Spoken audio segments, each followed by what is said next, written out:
So we're going to have a different morning than usual. I explained to our beautiful new guest that this is not a normal preaching Sunday because our pastors are on vacation.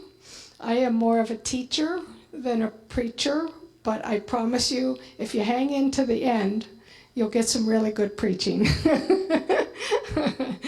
So also, just want to say, because it's pretty heady, because that's what I do, there won't be a test at the end, okay? So don't worry about that.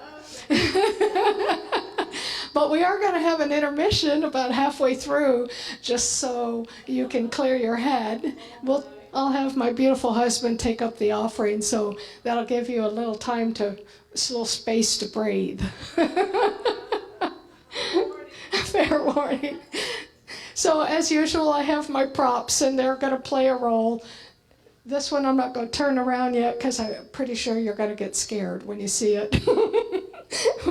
But we'll go through it, all right? So the name of this message is the telephone game. The telephone game. Remember when you were a kid, there was that game where you told this person a secret, and then that person told that supposedly the same secret, and by the time it got around the room, it was totally a different message than what you ever expected, and that was part of the fun. But unfortunately, that's kind of what might have happened during the history of the church and our gospel. Some of it got diverted. Some of it got twisted. So I'm here. Hey, good morning, guys. Just so you know, this is not the normal Sunday. Come sit down. But we did just a little bit of worship, and now we're already into the message. Okay, so we call this the telephone game.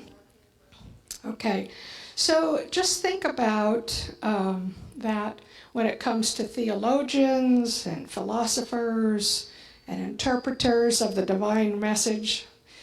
In addition, consider the passage of hundreds and thousands of years and across all the continents and in between the messengers. Can you imagine that the gospel might have been telephoned? Yeah? Okay. So here it goes. Good morning. Don't be scared.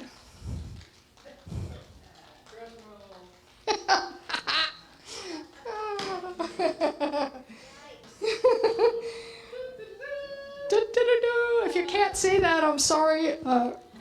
I have to put it at an angle so I can point to it, because the last time I did this, I was pointing to the wrong side. Anyway, we're going to start up here, and we're going to go through this, but it's not going to be as bad as it looks, I promise you, okay? We're starting with the telephone game, and this is... Before we take a break.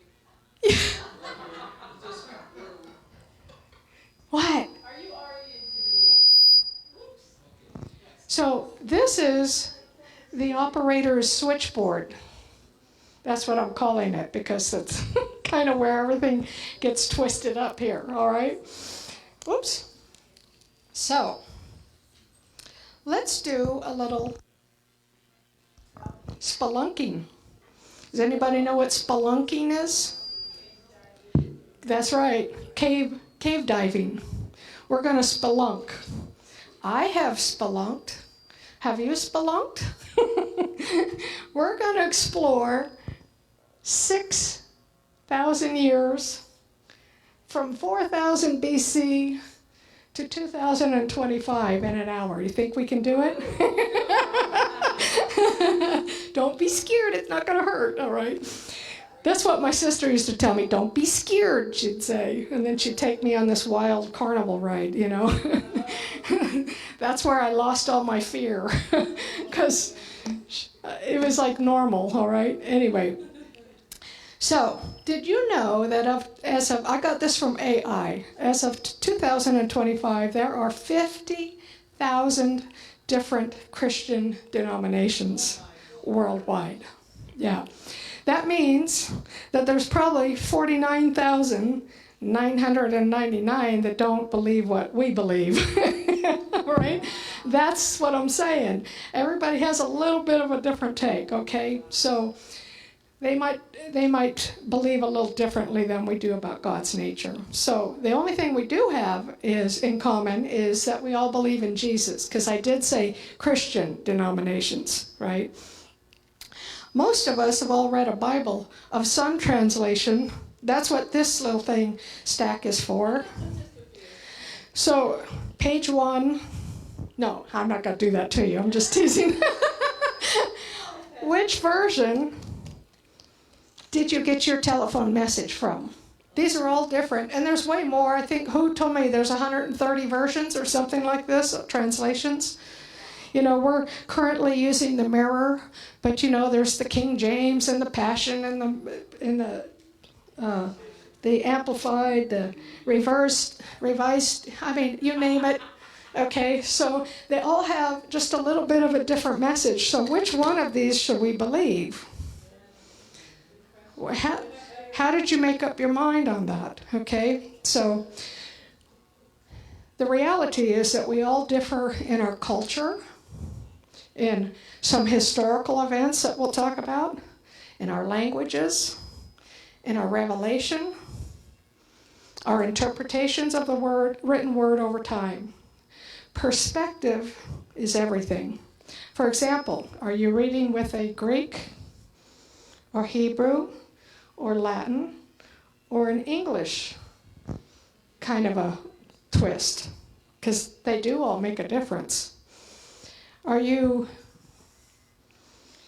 Eastern Orthodox or are you Western Roman Catholic? That's all different. We'll talk about that. Are you talking about Old Covenant or New Covenant? Are you writing from the Old Testament? Are you a writer in the Old Testament or are you a writer in the New Testament? By the way, obviously, those are two different things. Old Testament, Old Covenant, two different things. This has been called the ministry of death. Ever heard of that before? Paul said it, I think. This one is about glory. Okay, so which one are you writing from? Let's see, where am I? Are you devising your own theology? Have you devised your theology after having gone through the Jewish wars of 70 AD? Or how about the Dark Ages? Everything was different for those people. How about the Crusades? Yeah? How about the Protestant Reformation? How about World War I, World War II? Your entire perspective changes depending on where you are and what culture and what you know to be true, all right? How about your personal revelation? Any of you have a personal revelation like the Apostle John did in the last book of the Bible? I think a lot of us have had personal revelation, and it made a big difference on how we saw God's nature, right? How about Pentecost? Those guys went through a heck of a lot right here. Changed what they knew and what they believed big time, right? How about a near-death experience? Anybody had one of those before? Yeah. Thanks for being honest about that. I know you were kind of shaky about that before. How about anybody go through or see somebody go through revival and how they were changed so drastically after that? Or at least you read about it and hoping for it to be in somebody, including yourselves, life, okay? Are you influenced by pop theology, like the rapture theory? Oh, I had fun with this. Here's the rapture. It comes along about 1800 and all these people are floating up into the air. I gotta have fun when I learn. So, do you get your stuff from YouTube or the internet? Are you influenced by iconic thinkers, writers of the past, such as Plato? He was a big one right here. Plato. How about C.S. Lewis? He's somewhere over here. There's a million names I can put in here. Dante. Anybody know what Dante was? Where's Dante? Right here. Anybody know what Dante was famous for?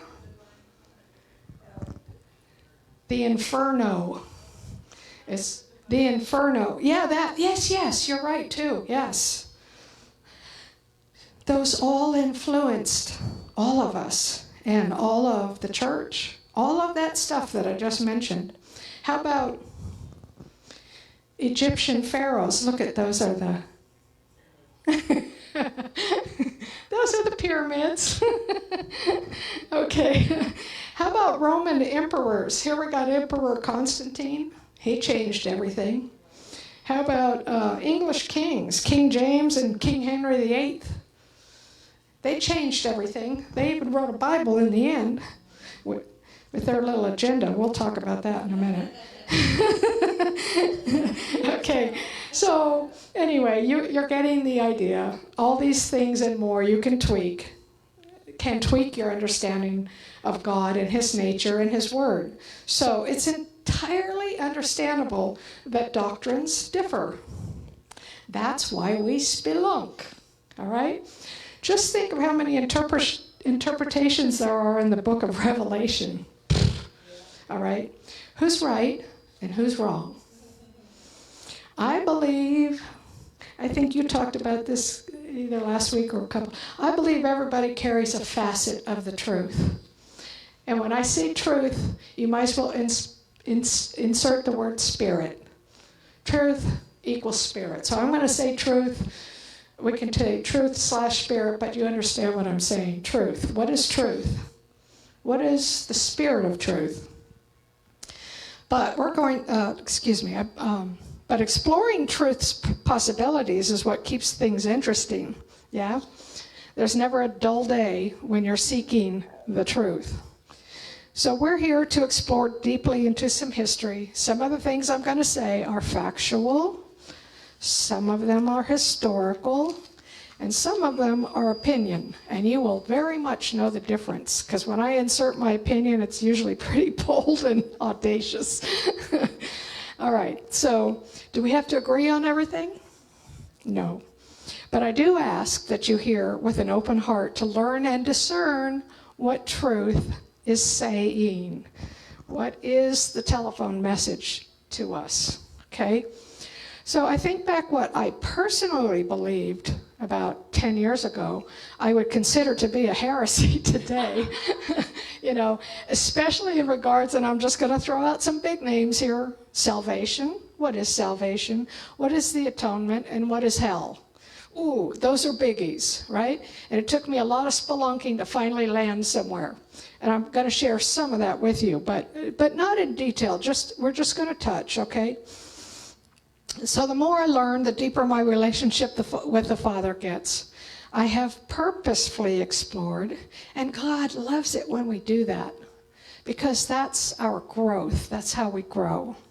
So don't be afraid to consider what you may have never considered before. In fact, all through history, from Jesus until now, you see that is precisely what has been done by countless others. Only sometimes, like the telephone game, the message gets distorted because those biases that we just talked about can distort the truth. Like I said, spirit is truth. Let spirit help you with every matter. I'm not going to tell you. You let the Spirit tell you, okay? So to illustrate the changes in doctrines over time, we'll examine a condensed version of church history's significant shifts, and then we'll discuss some traditional doctrines, such as those heavies, atonement, free will, and salvation concepts, that may not be as settled as you initially thought. Okay, let's get a little historical background. Before Jesus, we begin in the ancient Near East. That's about right in here. Okay, that timeline is not to scale. You're just going to have to put up with it. It's the way I had to fit it all on there. All right, so in the ancient Near East, we're talking about pharaohs and god kings, right? I call them god kings, that require, this is important, sacrifice without mercy. That's the difference between our God and their gods. They required sacrifices with no mercy. Think Pharaoh Ramses in the Ten Commandments. Think Molech, sacrificing children. They were used to that, okay? That's what they knew. That's what a god king did. He required sacrifice. So he required either appeasement. You're either going to make me happy, or I'm going to punish you, or I'm going to put you to death. That's the way it was. We spent about, 6, 7 years ago, maybe 8 years ago, discussing that whole thing for about 6 weeks and how in depth we went, okay? So I call those the angry gods. The gods that form something called a vassal covenant. We talked all about those, but we're going to kind of breeze on by. Where like I said, they require appeasement, punishment, or death. So by the time we reach Abraham, the Chaldean, he's right here. He comes from Ur, right? And that's what they knew. They knew angry gods until he realizes there's one beautiful, big, beautiful God. Okay. So, but he's not surprised that God asks him to go sacrifice his son up Mount Moriah. He's not surprised by that because that was normal. We would go, what? You want me to do what? No, he was expecting that, but thankfully he had the faith and he knew that it wasn't going to turn out the way an angry God would have had it turn out. All right, so this time God provides the sacrifice, doesn't he? The captured lamb in the thicket or whatever to spare his son. So this is the essential message. I am your God, your Father, who requires no sacrifice. That's the message. I only want obedience, not sacrifice. All right? I will provide the sacrifice. That's really important. How does that compare with what you've heard? Is there a sacrifice you need to make to an angry God? We'll go over that a little bit later. Anyway, by the time we reach Moses, it's funny that they both have to go up a mountain in some way. That's why I kind of shared that mountain, although they're two different mountains. They've already had their Red Sea experience. That's what this is, Red Sea experience. They've had the Exodus. They've had all the miracles. Still, the Israelites have somewhat reverted to the angry God concept again, which is what humans seem to do best. We do seem to revert to that a lot. It's a natural thing for us to think that if we don't do this the right way, we're going to make somebody mad up there, all right? All right. So when God asks the Israelites to go up that mountain with Moses to receive a new covenant, they're scared to death. They're ready for Molech. Everything's thundering and loud and shaking, and they just think they're going to get killed. So they go, you go, Moses, you go for us because we can't handle this, So he does. Moses goes alone. What they didn't realize is because they rejected that covenant at that moment, they were downgraded to more of a vassal covenant. It's of their making, not God's making. Okay. We're not going to go into that in real detail because we had for years. But anyway, he was offering a better covenant and they weren't ready. They needed laws and lots of them. Okay. They needed to return to sacrifices, to an appease in an angry God. But that's not what God wanted. Paul writes in Hebrews 10:5, quote, sacrifices and offerings, burnt offerings and sin offerings, you did not desire, nor were you pleased with them, though they were offered in accordance with the law. The law, the ministry of death.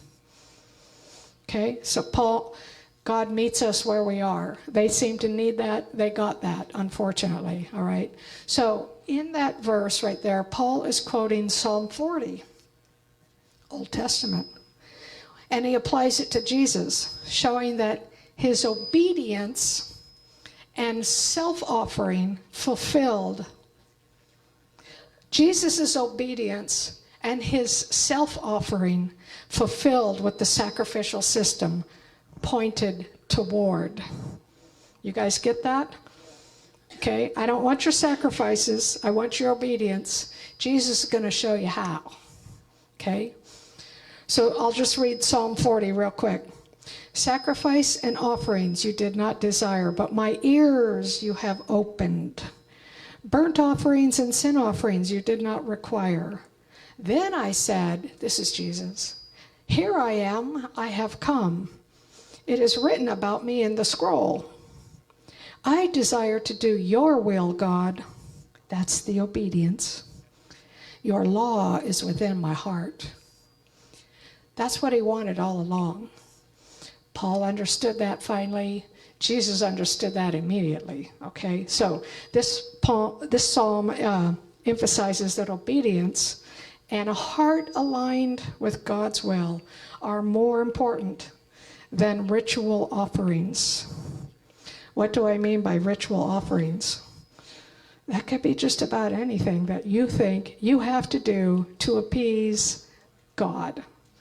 You don't have to do anything. He already did everything. That's a shortcut right there, right? Now, Jesus becomes the ultimate sacrifice in 33 AD. Here's the cross. Obviously, we all know that that was the biggest thing in the whole wide world right there. It probably should have been on this map like this, but I didn't have any room. Okay, but what's important here, and as far as the timeline goes, within 40 years, right here to here, from 33 to 70 AD, it's called the transition. It's also known as a generation. 40 years biblically is a generation, all right? Within 40 years of his atonement at the cross, the people of faith in God were challenged to transition from the old to the new. Their sacrificial system, the temple, everything they knew about religion and worship was upended entirely during the 70 AD Jewish wars. Just as Jesus had prophesied would happen, it would happen within a generation. He prophesied in Matthew 24:34, truly I tell you, this generation will certainly not pass away until all these things have happened. All those things that he's talking about were all those signs, the rumors of wars and rumors of war and famine and all that's going to happen within a generation. And guess what? It did. And it changed everything. This changed everything. This changed everything. And we're going to talk about a few more. So they were asked to believe differently than they ever had considered before. They went from understanding God as a judge, requiring sacrifices and bestowing blessings or curses, to learning that God is our Father, who provided the ultimate sacrifice, mercy, love, and grace, and forgiveness. He offered that. Did you hear this message? Is that the message that you heard? Yeah. Or did we still stuck back over here? Okay. Point made.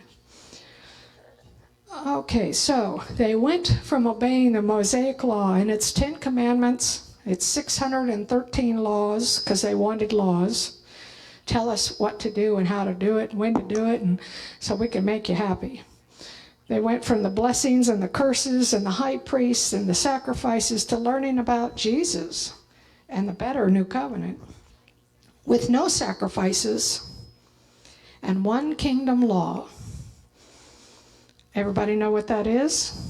What is it? The law of love. Oh, you went from 613 and 10 commandments to one. Love one another. Okay, so that's it. What a culture shock that was. Yeah, it would be for us too, probably. So many couldn't do it, and a million of them died trying to defend the old ways. Remember, Jesus also prophesied to tell them to get out. When you see these signs, get out, go to Pella, get out, it's going to happen. They didn't believe it. They just stayed where they were and died. So the New Testament refers to the message about Jesus as good news. That's the telephone game I like to play, gospel. If the story about Jesus, this is kind of important, if the story about Jesus were like any other story of these gods, if it were just a true historical story about a god, then Jesus should have returned from the dead very angry and sought vengeance. You killed me. I'm going to have to do something about that. But that's not what happened. He didn't. He came preaching peace. He offered forgiveness and salvation for all. We'll get there in a minute. Yeah, actually, we'll get that right now. Here is Jesus' sacrifice and salvation for all. This is called grace. All right? So even if you think about it, John the Baptist wanted them to even repent. I don't even think he understood fully what he was asking them to repent for, but as we've learned over time, repent isn't just, quit doing the bad thing. It is think more like kingdom, right? He warned them to change their mind and be baptized with the Spirit. What is Spirit? Truth. And the coming kingdom. So even Jesus came in person, that's better than a Bible, to demonstrate the glorious new truth through his life and ministry. But people still could not seem to embrace him or the new wine. Many still don't. Many in the Christian church, unfortunately, still don't understand this. The new wine required a huge cultural and historical shift. It was not easy. The apostles did their best to tell the story of who the truth was. This is a very important point. It seems so insignificant, but it's actually a point of what I'm trying to say overall. We even see Paul being the primary communicator of the New Testament, change his tone over time, first emphasizing the law, and then gradually transforming to grace. His earlier texts are harsher than his latter ones. This reflects his spiritual growth, his pastoral concerns, and the changing circumstances, probably in his own revelation.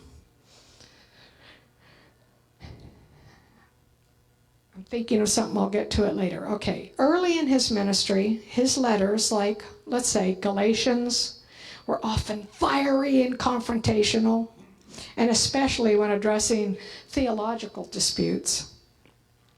However, in later letters, such as Philippians and Timothy, his tone became more reflective, more personal, and encouraging. I saw this in my daddy's life. He was a sergeant in the Air Force for 30 years, commanding everybody to do everything. But by the time he retired, he was so soft. I think we all kind of do this over time, but that's kind of the point. So I'm just going to give you a quick example, 4 or 5 here. In Galatians, which was about 55 AD, he has strong rebukes against false teachings and calling out hypocrisy. In Corinthians, about 56 AD, so a little year later, he's corrective, but he's still firm, addressing church issues.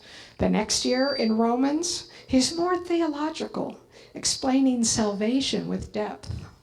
And in 61, in Philippians, he's warm and he's joyful, emphasizing unity and perseverance. And finally, in Timothy, his last letter, 2 Timothy, he's very personal and reflective, often encouragement before he died. So his progression is like our progression. We learn, we're probably fiery in the beginning, but now we're learning a little bit more about grace. So we're softening as well, I hope. So the lesson here is that our experiences change our interpretation of the gospel. My question to you is, did the revelation of Jesus Christ end with the apostles? Here. Okay, the Bible's closed. The canon is closed. We've made up our mind. That's it. Is there any more revelation since then? Of course. Probably every minute of every day in every one of you. In some way or another, there's revelation. Did it make the Bible? Nope, it didn't. But it made it in your heart. Right? Hopefully. All right. So, within a couple hundred years, we see the beginning of the early church. Here's the church. They're just trying to figure all this out after the temple came down and you got to change your ways. And they're like, Pentecost is gone. Jesus is gone. What do we do now? You know, they're trying to figure it out. So you have fathers, church fathers. You have theologians. You have philosophers, the Greek philosophers. They're all attempting to establish unity. Who said unity earlier? One of you said. The foundation of truth. All the while, the old guard Judaizers, so these guys, right in here, let's say right in here, and the governments, before we get to emperor, they're squished. They're squished in this time frame, and they're trying very hard to figure this all out. And between the Judaizers, that's the old guard, and the governments, that's the Romans. We all know what the Romans did for quite a while, trying to squash the truth, as they still do, and persecute believers in lethal sports games with the lions. I went to the Decapolis in Israel and saw one of those arenas, and it just made me sick to my stomach. Knowing, I mean, there's still persecutions going on today, but still trying to squash the truth, but it's never they'll never have victory. Anyway, just one little side note. There was Justin Martyr, right in here, Martyr. You've heard that name. He was an early Greek father of the faith. He was executed in Rome around 165 for refusing to renounce his faith. This is where we get the term martyred for your faith, okay? Yeah. So that was just a little side note. Now we're going to get up to here, about 300 to 400. These times are approximate, and these facts I'm giving you are very generalized.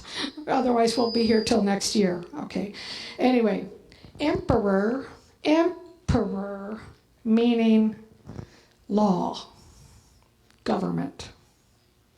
Emperor Constantine declared Christianity a legally recognized religion, ending the persecution and allowing Christians to worship freely. That's a big deal right there. Okay? Excuse me. While he had a massive impact on the rise of Christianity as the dominant faith of the empire, he also had imperial agendas that began to infiltrate this new religion, complicating matters a little bit. Once again, we see that law and politics obscure the teachings of grace. They're putting a veil over grace by putting all the rules and the laws in again, all right? So at that time, political unity became more important than embracing the blessings of the new covenant. They should have been sitting there celebrating, and instead they're trying to figure out new rules and new laws. Here we go again. So the government requires its sacrifices. And guess what? It still does today. We can't seem to get rid of that. So at any one moment in time, you have people being martyred for the faith, and then the next minute, it's the law of the land. This is crazy, trying to figure all this out. This reinforces my point that beliefs and doctrines can evolve drastically over time. It's a natural pattern of growth. Now, to try to nail all this down, pardon that pun, that's a terrible pun. They're trying to nail this down. There were large councils formed of 300 to 1,000 bishops and fathers and theologians, and they're gathering over time to settle all the disputes and what's false and what's the truth, what's the spirit of truth. And they're trying to define doctrines and core beliefs and church policies. So around this time, right here, so that's a couple hundred years. We're going to get back to patristics in a minute, but right here, 500. You have the two councils, the two big, there were several, but there was the Council of Nicaea and the Council of Constantinople. Anybody hear of those before? The Nicene Creed is what came out of that. That came to establish the truth, and the big thing that came out of that is to establish that the Trinity is real and it exists. 3 in 1 God, right? That was a big deal back then. So getting there didn't come easily. You got to know that they had lots of arguments, right?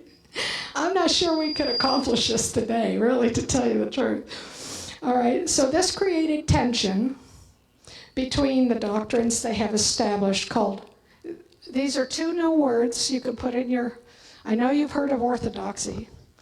The doctrines that they established, they called that orthodox. And the doctrines, the divergent views, we'll call it divergent, they weren't heresies. They just weren't quite exactly what we had in mind or what we think is the truth. Those are called heterodoxy.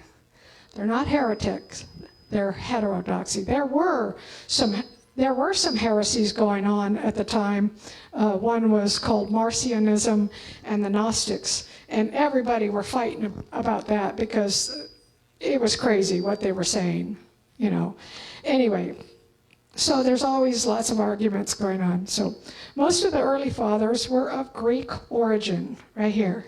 We call them the patristics. They're also known as the Eastern Orthodox.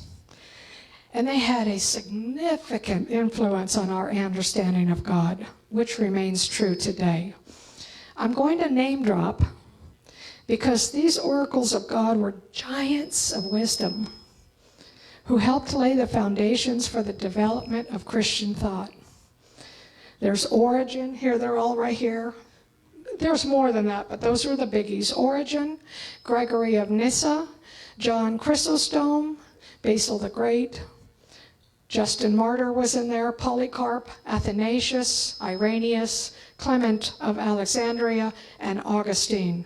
Those were the big names. They were among the significant figures of the time. I and we, this church leadership, actually rely heavily on their graceful teachings. You might not know that, but that's why I'm here. I'm telling you, where does this all come from? It didn't come out of the sky and we didn't make it up. It all came from back in here, all right? Carl is very careful not to put labels on things. We are this, or we are that, or this is what, you know, because that can be so misunderstood. Like the telephone game. So if you throw out a name, restoration, that might mean different things to different people. So he's pretty, I don't want to say adamant, but careful. We'll say careful not to put labels on what we believe. But I am showing you where it came from, mostly. Okay, we have a little problem in this little scenario here. We have Augustine, and I just said Tertullian, because they're kind of two of a kind. They were different from the rest. They were heavily influenced by earlier philosophers such as Plato. So you can see Plato over here, 300 before Christ. Infects, I'm going to call it infects Augustine and Tertullian.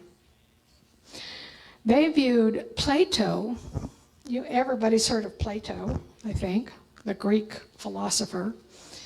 He viewed the human condition as deeply flawed. Essentially, it posits that humanity is totally depraved and there's nothing good in us. He had a lot of good things too, but this was one of his main thoughts that infected some of the patristics. Pardon me? Plato. Oh, well, Plato is where it came from, but Augustine and Tertullian really picked up on that. Okay, so according to this Greek god, I'm being sarcastic, Greek god, all right, there's nothing within us that deserves love or is worthy of love.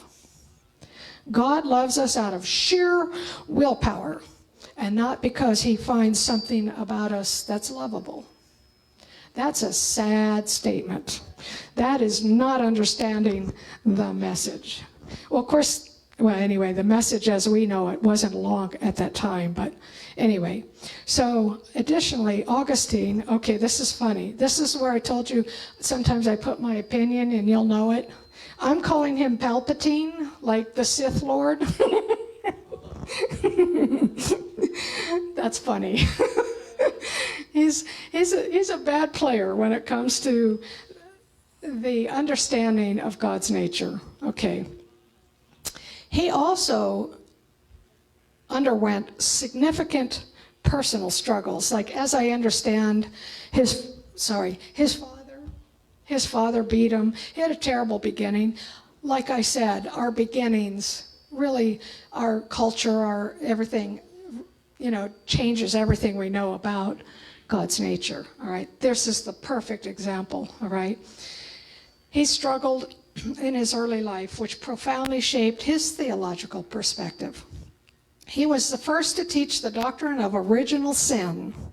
Now, who has heard of that? Original sin. Did we hear it in here? Did we hear it over here? Over here? Where did we hear it? Well, he was one of the first to put it into writing, which holds that all humanity inherited sin from Adam and Eve. They broke the divine law, and sin has to be punished. You see that line of thinking? It's a law thing. All right? It's not a love thing, forgiveness. It's a law thing. You're bad. You inherited that. You'll never get rid of that. That's just part of who you are, and so you're going to have to fix it or be punished. All right? So his thoughts were in line with the Old Testament Israelites who believed that God was an angry God and his wrath must be satisfied. That's where it comes from, guys. It did come out of thin air. There's history behind all of this to get where they got, all right? So here's where we lose the plot line of the good news. In his writings that laid the groundwork for traditional doctrine of eternal hell, we're not going deep in there, but we're going to talk a little bit about, versus the biblical Hades, Sheol, Gehenna, and Tartarus. Those are all in here.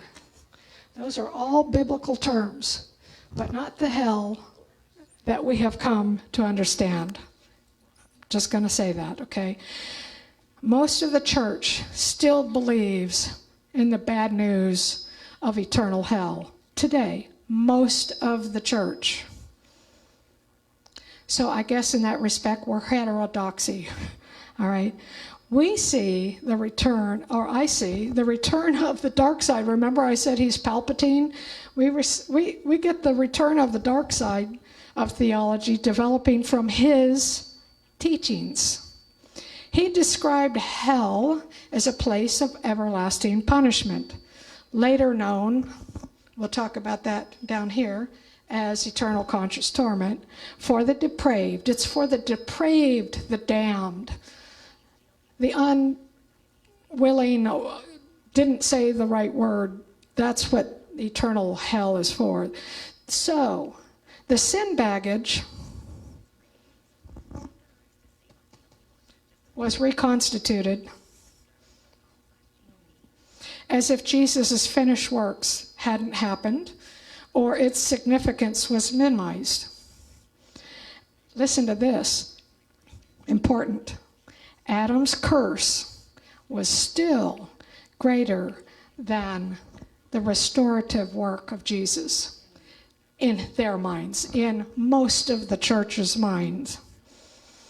Okay? That's heavy. All right, so also, your salvation and his sacrifice are on shaky ground, because most Christians choose this father, Augustine, to follow as their beacon of truth. Okay? Food for thought, and then we're going to interrupt this regularly scheduled program to take up an offering. I'm going to give your heads a little break, and then we're going to come back.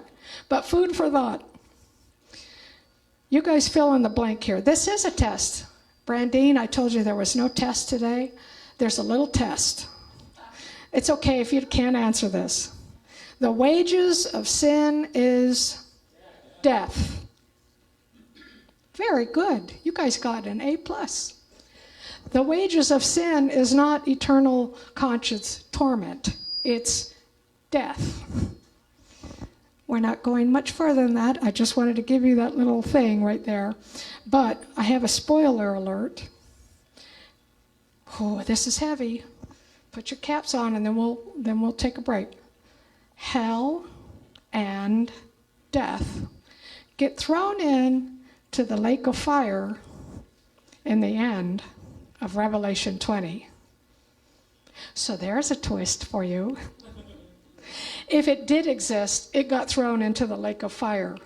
It's done with, okay, in the lake of fire. So that's a little food for thought. Now I'm going to ask my beautiful husband to come up here and receive our offering. You guys can think about what heavy stuff I just laid on you, and then we have another half. And we're almost through it, I promise.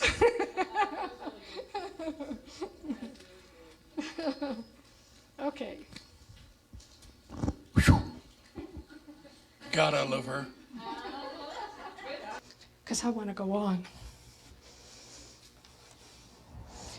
Yoo-hoo!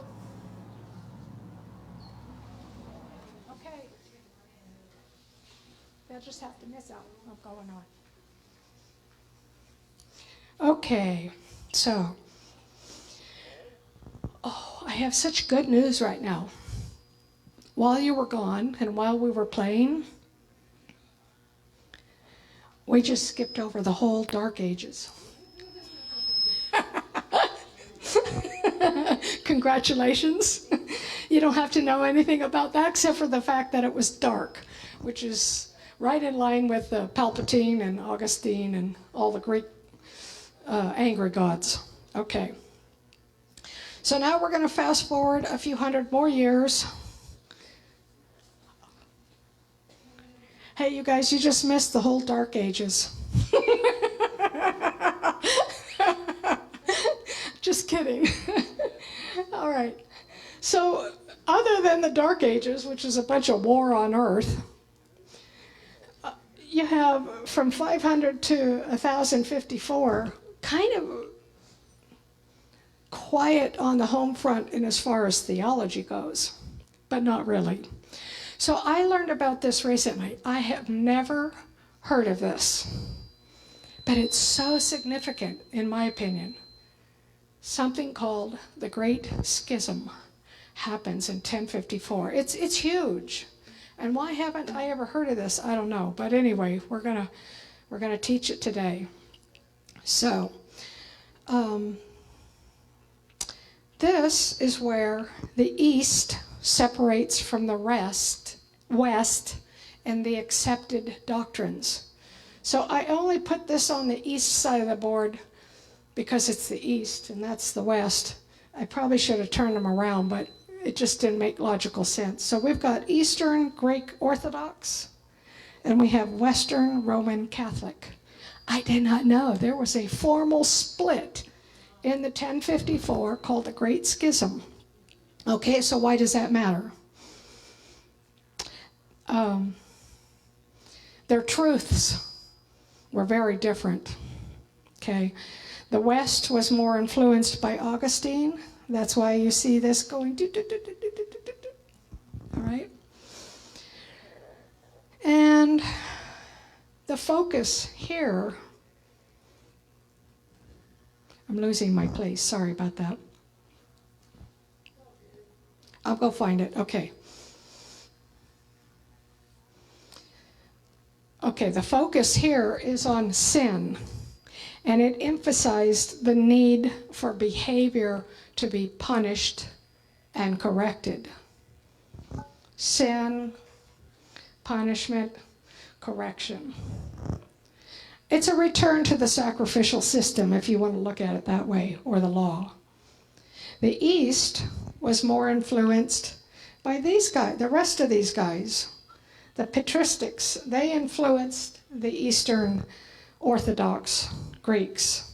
All those guys that I said, I'm not going to repeat those names because I got it once, but all those guys influenced this split here, right in the middle. Their focus on sin was that it was an illness or a disorder. It wasn't designed by God, it happened. It was a distortion of the image of God that we were meant to have that needed, listen to this, it needed healing and transformation. It didn't need punishment and correction. It needed healing, okay? That's a beautiful message right there. That means we have hope that instead of eternal damnation, we could be restored. It gives us some hope. And that hope came from way back when, right? That hope came from Jesus, actually. Okay, so I almost wanted to say that the East went to the light. You see my little light bulb? And the West went to the dark side. All right? That's just the way I think of it. The East was very organic. The West was very contrived. Now, these, again, are my opinion. You can always tell when it's my opinion, because anyway.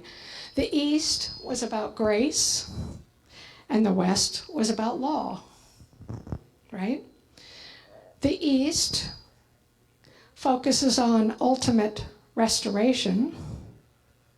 The West focuses on eternal damnation. Big difference, okay? We'll talk more about that in a few minutes. But you can see why there was a great schism. And these colors in here, all of this right here, from the time period of Dark Ages to past the Crusades, this is all very dark time in our history, very dark. So you understand why they got where they got. It was part of their culture and their history and all of that, all right? All right, so now we go a few 500, well, in here, remember Dante's Inferno?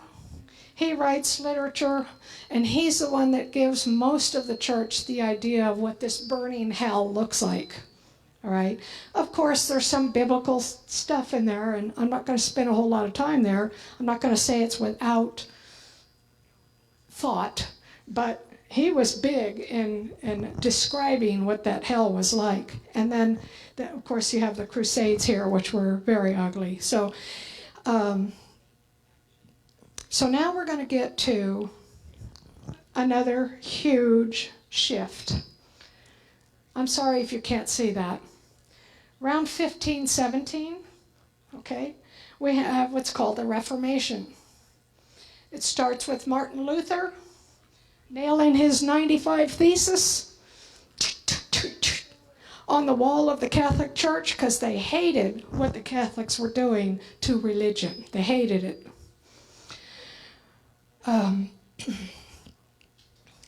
They didn't believe in the over-idolization of the Pope, treating him like he was a god. They didn't like the worship of Mother Mary, or let's say the over-worship of Mother Mary. I came from Catholicism, so I'm not trying to denigrate it. I'm just trying to tell you where they differed. This is how they saw it, okay? They also didn't believe in artificial sacrificing, such as something called the indulgences. Anybody ever heard of that? Yeah, where you got to kind of pay for your sin to be atoned. All right, no, they didn't like any of that. So the major players here in the Reformation, let me get this over a little bit. Oh, ooh, thank you. Are Martin Luther and John Calvin. Okay, guess what? John Calvin, major player here, major. John Calvin takes his cues from Augustine. Guess what? Calvin also had a very similar beginning in life as did Augustine and Tertullian. Bad fathers, beaten, poverty. I mean, just not a good start. So he also becomes a lawyer. So he's all about the law and punishment and sin, right? Doesn't that make logical sense? All right. So he develops the doctrine of something called predestination. Anybody heard of that big word? Yeah, predestination, which essentially posits that God is sovereign in deciding your salvation. He predestines. They also call it he elects. It's like an election. I elect you to be saved, and you're not. I created you all, but you're going to be saved, and you're not. You're going to hell. You're saved. Ooh, that's tough, okay? Your faith, your free will, your works are a moot point. It's already been decided. That's John Calvin. Eternal conscious torment is what he really did get more into, is hell for the unelect. You weren't elected, you're going to hell. With this doctrine, listen to this, God is powerful enough to save you all, but he doesn't. He only saves the elect. Okay? Atonement was not a victory over death, but it was a substitution penalty paid for by Jesus. It's a legal transaction. It's all about the law. You did this, somebody's got to pay. God sent his son, Jesus, he paid, you're okay, except for unless I decide you're not okay. You know, it's absolutely absurd, okay? That's called Calvinism, okay? Next, we're going to go about 50 to 100 years later. Down here, look at, we're almost done with our telephone. This is Jacobus Arminius, who challenged Calvin's predestination doctrine. He's like, that's silly. We got to have something to do with this. Can't just be about him deciding who's in and who's out. Free will has to be a part of this. That's what determines if you're saved or not. Your free will. Okay, if you choose wrongly, you will be condemned and burn in eternal hell. So they end up at the same place, either by God's design or by your design. One way or another. Those that don't, well, anyway, you got it. So with this doctrine, your will, listen to this, this is important, your will becomes more important than God's will for your life. Does that seem right? That you will override God's will for your eternity? Okay, this is called Arminianism. One time, about 10 years ago, somebody says, well, are you a Calvinist or Armenian? I went, I'm American. I don't know what you're talking about. By the way, side note, I think free will is an illusion. The concept of free will is an illusion. I'm not going to go into depth. I wrote a book about it. There's a whole chapter about it. But how can you judge this person's will as opposed to this one, and what they've been through and what they understand and how can they choose? Remember a long time ago, I told you about having a bad picker? The bad picker, because you didn't grow up in the same circumstances. You grew up being beaten up by your husband or father or whatever. You're in poverty. You never went to church. Your parents are atheists. How can that be equal to someone that has free will, that has been to church all their life? Okay, that's all I'm going to say about that. Oh, one other thing. What about Apostle Paul's experience on the Damascus Road? He gets thrown off his horse and blinded. You think that was his free will? That was not his free will. He did not want to do that. He was persecuting Christians. He wanted to kill more. That was God's will intervening in a very drastic way. So that's all I'm going to say about that. I could talk for hours about that. Again, that's another one of those parts of doctrine that just 2 years ago, I said, I choose. Maybe not so much, all right? Now, in addition to this time, we have the Church of England, all right? We have King Henry VIII and King James. They have reestablished themselves, the political connections to the Church of England. They're called Anglican. And they govern their own agendas for the church. Again, it was a return to law, all right? Eventually, this leads to the production of the King James Version of the Bible, which is still widely used today. Some people, I remember a couple that stopped going church here because we did not teach from King James Version, all right? So anyway, there's agendas included in that little goodie. I mean, lots of things were changed in there for the benefit of the king, all right? All right. Now, this is important. If you were born in Europe around this time, Protestant, Catholic, Church of England, you might be very confused as to who determines your salvation. Is it God? The elect? Is it the Pope? He's kind of like a god. Is it the king? Ooh, he's very powerful. Is it the theologian? Or is it yourself? Free will. Who determines your salvation? A lot of people still don't know the answer to that, all right?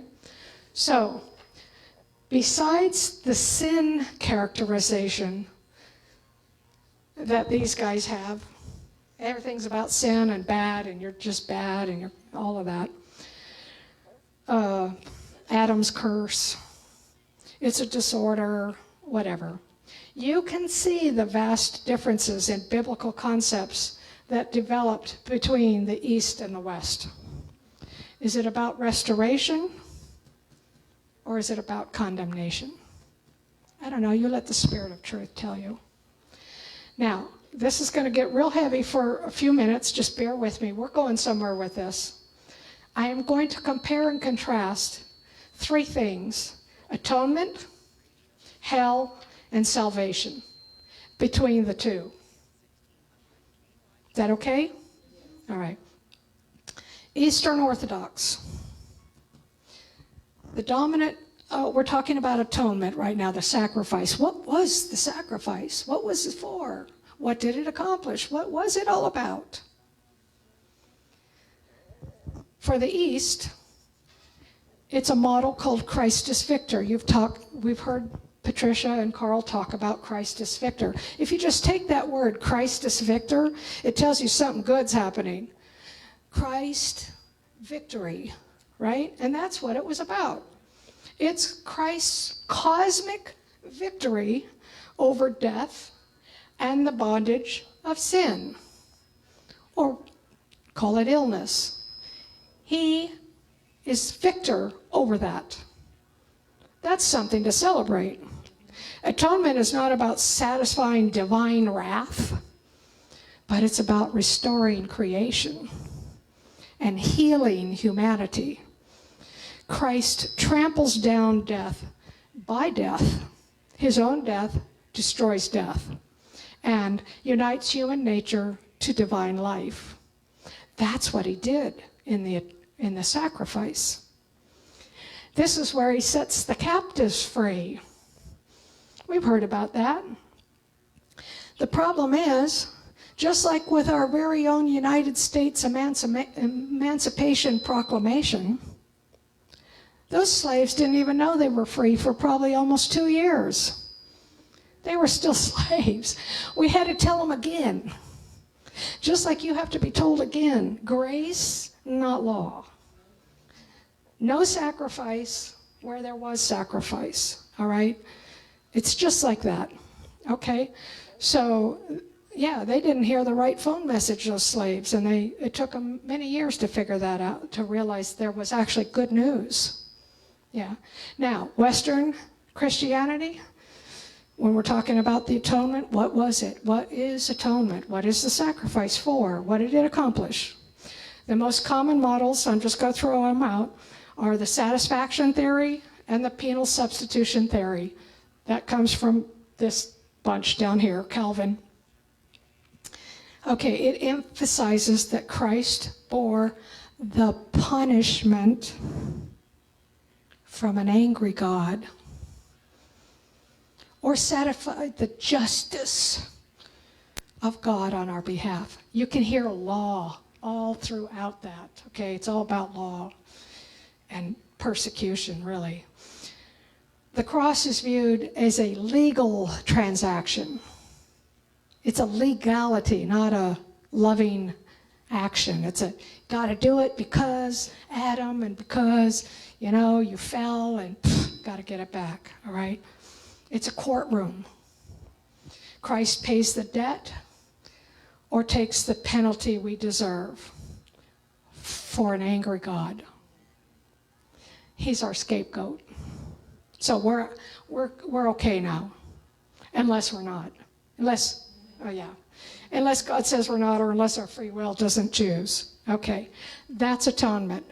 That's the two, you know, that's the differences. Now we're going to talk about hell. Now I could talk 200 years on this, but I'm not going to. Okay, this is what, instead of Dante, all right, we're not talking about, like I said, we're not talking about the biblical concepts of Hades, Sheol, which mean the grave or death. It's just that. It's not a burning fire where everybody has to try to feed everybody, whatever, all these crazy things that we get. Tartarus, by the way, Tartarus is mentioned one time in the Bible, and it comes from way back here, Zeus, Greek mythology. It's a place of eternal, I don't know if you call it eternal conscious torment, but you definitely call it hell. All right, so that's where that came from. All right, all of those, and Gehenna is a real place right outside of Jerusalem that is a beautiful park today. So all of those concepts that are in the Bible are not the hell that we have been taught. For the Easterns, if there is such a place as hell, hang on, it's called the lake of fire. It's metaphorical. It's not literal. There's no flames and there's no heat. This is important. We will all be tested by fire. This I still believe, but it's not going to be what we've been taught. We will be tested by fire. They believed we would be tested by fire. What does that mean? It's a temporary state of purification until every knee shall bow.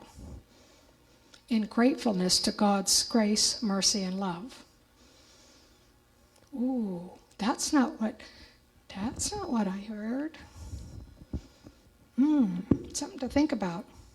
God is the all-consuming fire, which is a purifying, healing, restorative fire.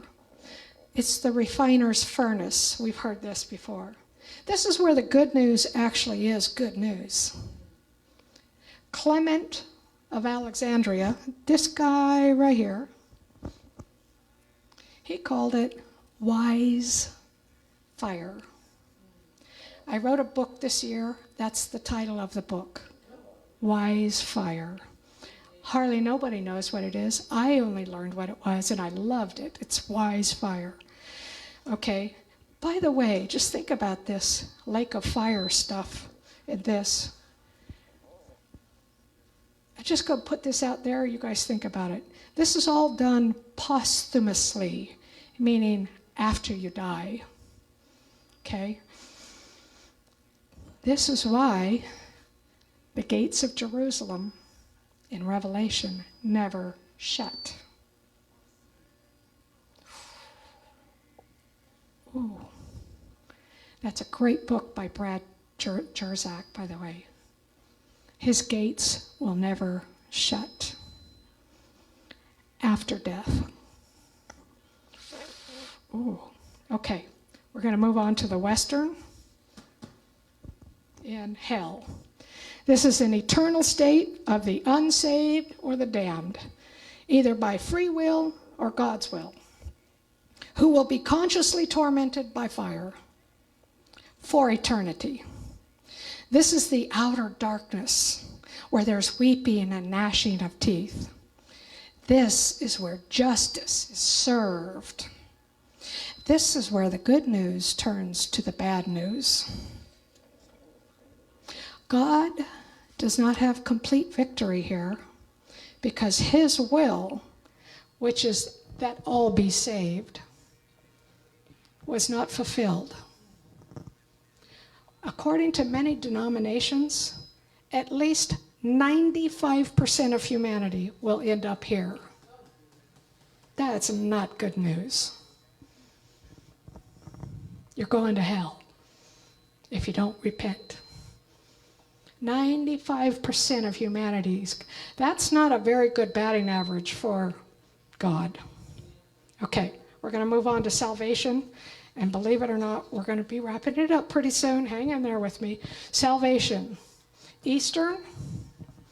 Salvation is a process of something they call, here's another new word, theosis.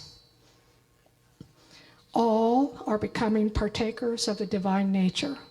It says so in 2 Peter. The Greek father Athanasius and even C.S. Lewis, I don't want to lose my spot, but I wanted to show you something, say, the Son of God became a man to enable men to become the sons of God. That's their thinking. It's a process. It's not an in and an out column. It's not a legal courtroom. Oops. Where am I? Oh, okay. So, Irenaeus, way back here, viewed creation and salvation as a process of growth. Humanity was made immature, but destined to grow into the likeness of God. The fall was a stumble. Adam and Eve's fall was a stumble, not a ruin. And Christ's work was restorative, not punitive. Yeah, okay. Irenaeus wrote, the glory of God is man fully alive. That's where we're headed. That's the good news, all right? Salvation isn't constructing one's own significance. It's being drawn into the eternal significance that God has already placed in this world. It's not a one-time event, but it's a lifelong journey. And I mean lifelong journey. of healing, purification, illumination, and union with God. It's deeply relational and participatory. God's grace and your human free will work together. They synergize together for the best possible restorative outcome. You can be stubborn if you want. It's just going to take longer. It's like, how many years did they go around the mountain? Okay. All right. So this is what I meant by organic. There's no contrived rules here. It's a process. It's very organic. Now, Western, you could probably guess where we're going with this. Salvation depends on whether one leans towards Calvinism or Arminianism or Catholicism. Your salvation depends on your belief there.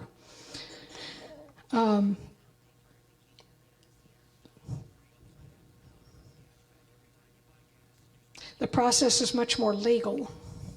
If you're a Calvinist, like we said, only the elect are saved. This is where the concept of once saved, always saved. Have you ever heard of that before? That's where that came from, because once you're saved, you were saved by God, and you're always going to be saved, and you can't do anything about it. The rest of you are going to hell. But that's where that term comes from. Armenian, if you're Armenian, your choice for Jesus is often seen as being justified or declared righteousness before God.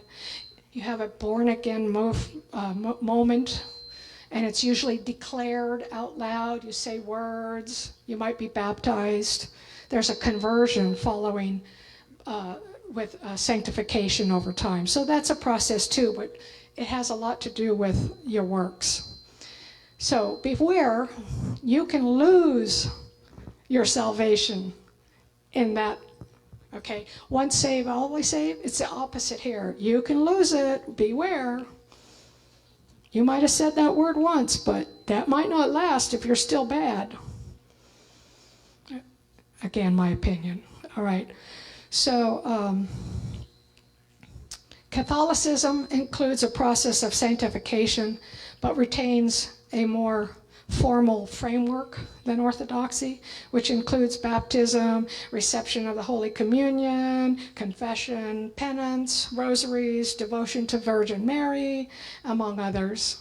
And if you're Pentecostal, whoever got over here, we're going to fast forward, Pentecostals, Charismatics, Evangelicals, that could take a whole nother day, but we're not going there. All I'm going to say is, if you're Pentecostal, you're surely saved if you receive the baptism of the Holy Spirit and speaking in tongues and slaying demons and laying on hands. That's when you're surely saved, okay, over here. So this is what I mean by contrived. Organic, contrived. Your salvation depends on which doctrine you believe and what works you must take to achieve it. So in contrast, way back here, the Eastern Orthodox Church has remained remarkably stable and consistent in its theology. Its core doctrines and worship practices have changed very little over this 2,000 years. They have retained continuity is viewed as strength, and it preserves what they consider the original apostolic faith. So if you were going to pigeonhole this church and its leaders and our teaching, this is where we lay mostly. The original Orthodox apostolic faith, all right? The next significant shifts in the Western church and theology that emerge, we already talked about that. We're not going to talk about that anymore. This is the worst possible outcome here, right here, because they choose to believe a mixture of the worst. You might identify with this or have been taught this probably most of your life. There's free will. You have the free will to choose, but there is definitely an eternal conscious torment if you don't choose rightly. If your picker is wrong, yeah, that's not a good thing, okay? So with that in mind, I'd like to suggest that there might be some doctrines and or beliefs that you differ from and what you've come to know, but that doesn't make them wrong. It's worth exploring. Jesus' teaching on salvation expanded beyond repentance alone. He emphasized mercy, grace, salvation, and love for all people. A gazillion verses say so. He offered redemption to sinners, Gentiles, and even those marginalized by society. Women, lepers, Samaritans, you name it, tax collectors, he loved them all. He had forgiveness and mercy and grace for them all. His parables, like the prodigal son, we all love that story, where that son comes back and he doesn't deserve an inheritance. He already spent it, but his father loves him nonetheless, or even more. And the lost sheep, all right, illustrates God's desire to seek and save all. He even goes after that one little sheep that gets lost, okay? So your position on that could be influenced by the things we spoke about earlier. Mine was.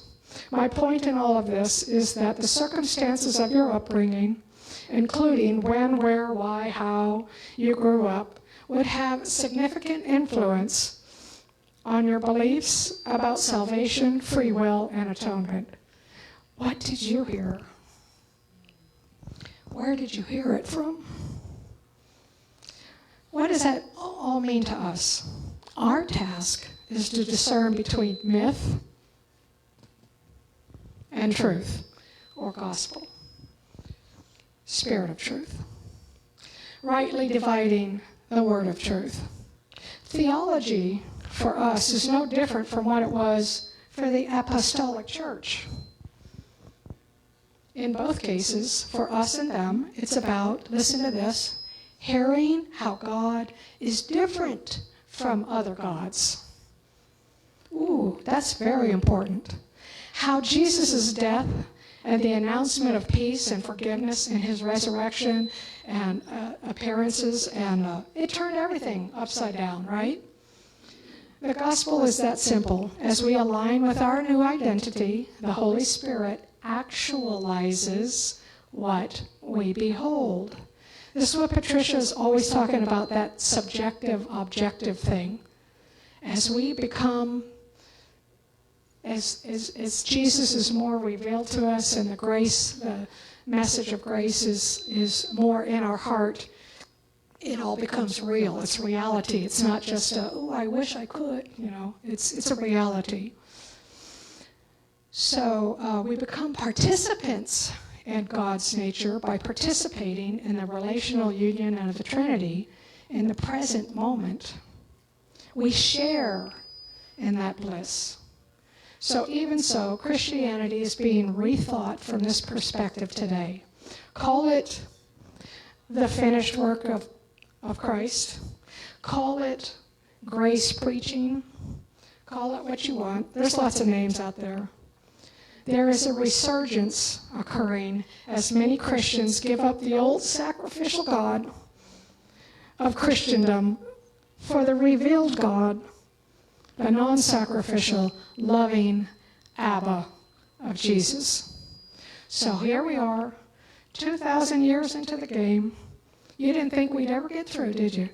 The message has passed through empires and councils and translations and traditions, and like any other long game of telephone, some words got louder and others got lost. But the question isn't just what was said, it's what did you hear? Did you hear a God who came to restore, or a God who came to condemn? Did you hear good news or warning for a few? The early church in the East heard a story of healing, of Christ descending into death to lift all of humanity with him. The West, over time, heard something different, a story that required hell to finish what the cross could not. Ooh, ouch. But maybe, just maybe, the good news was never meant to be edited. Maybe the finished work really is finished. And if that's true, if love really does win, then we're not just inheritors of doctrine, we're participants in restoration. Yeah. So I'll ask one last time, what did you hear? And more importantly, what will you pass on? Ooh, ooh. I'm going to close with this prayer. I have to write it. It's not off the cuff. I wrote it in my bedroom, but I can't remember it all. So it's just too precious to not read. So forgive me. All right? May you go from this place not with the weight of doctrine, but with the wonder of the Word made flesh. May the voice of Christ, clearer than the telephone lines of history, ring, ring, speak to your heart with the sound of good news. May you hear the echo of Eden restored, the promise of all things made new, and the whisper of grace that is stronger than death. And as you go, may you not only hear the gospel, but become it. In your words, may others hear mercy. In your hands, may others feel healing. In your life, I'm getting choked up. May others glimpse the finished work of love. Go in peace and pass it on. Amen.